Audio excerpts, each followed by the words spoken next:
Hai, hello, selamat malam, salam sejahtera. Ini satu pendedahan yang selama ini Anda sedang tunggu-tunggu.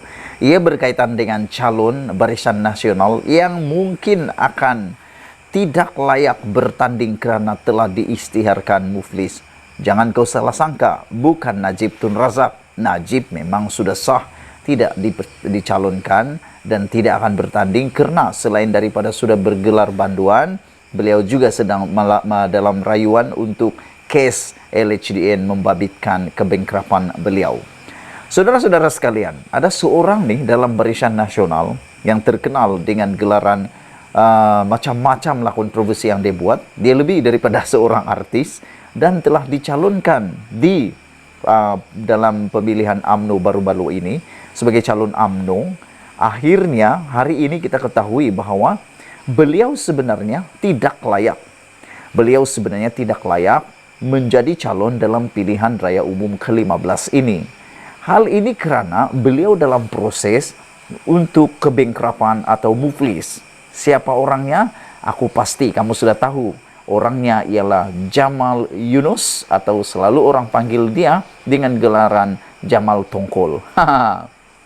Baik, apa cerita sebenarnya? Ialah kerana Jamal Yunus atau Jamal ini dia belum lagi membayar saman terhadap Teresa berkaitan dengan saman yang dimenangi oleh Teresa yang berjumlah lebih daripada 300,000.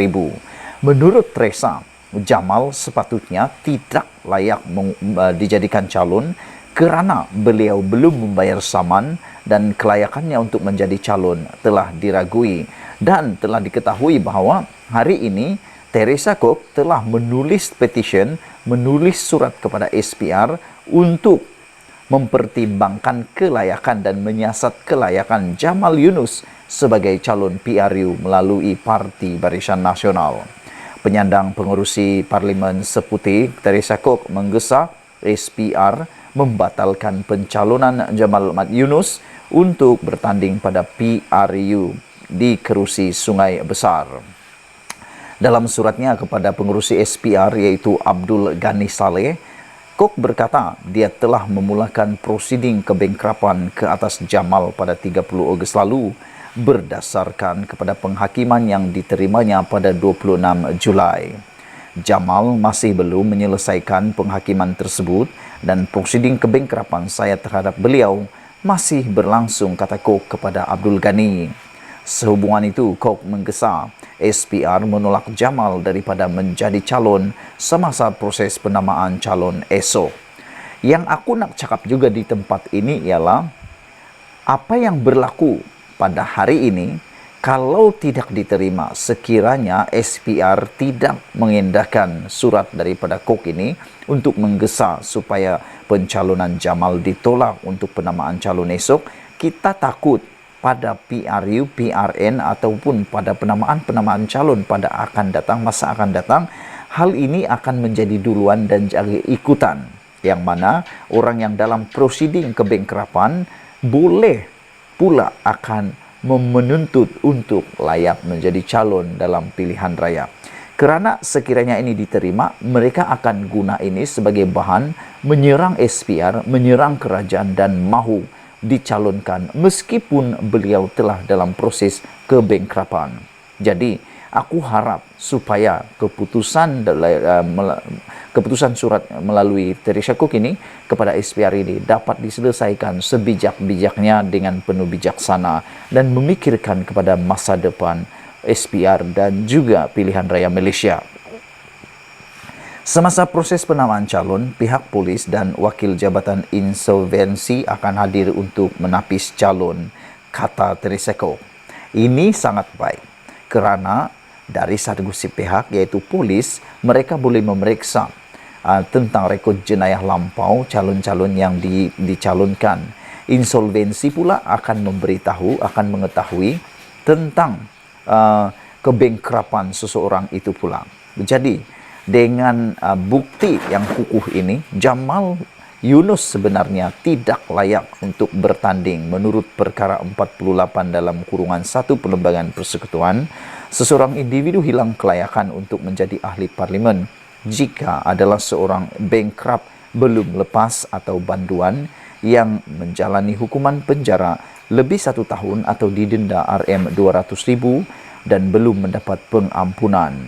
Tapi yang aku heran, dalam satu artikel yang pernah aku baca baru-baru ini, dalam satu laporan bahwa ada satu pungutan tabung untuk membantu Jamal telah dibuat, tetapi kemanakah uang itu? Kenapa tidak digunakan membayar Teresa Koh? Karena yang aku baca, kalau aku tak silap, menurut laporan itu, dalam masa 24 jam, tabung membantu Jamal menyelesaikan masalah kebengkrapan itu, muflis itu, sudah mencapai lebih 200.000 ringgit. Kenapa Jamal Yunus tidak guna duit itu dengan segera?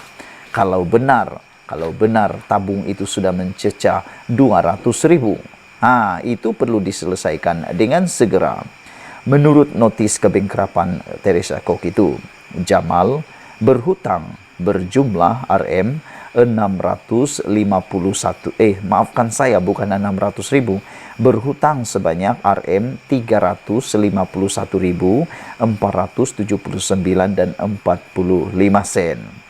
Pada 25 Julai, Mahkamah Tinggi Kuala Lumpur memerintahkan Jamal supaya membayar Rm 300.000 kepada Koh sebagai ganti rugi berhubung ucapannya pada tahun 2017 yang mendakwa ahli parlimen DAP itu menyalahgunakan dana Yayasan Warisan Anak Selangor Yawas.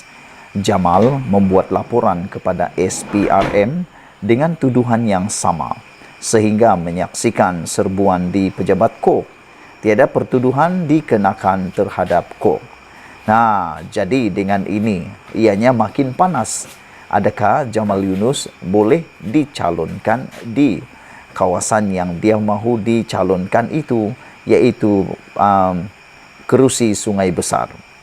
Dan sebenarnya, adakah Jamal Yunus ini calon yang boleh menang? Pada pendapat aku, sebagai pemerhati politik dan juga pengikut kepada apa yang berlaku kepada Jamal Yunus ini, aku fikir Jamal Yunus jauh sekali untuk memenangi kerusi Sungai Besar.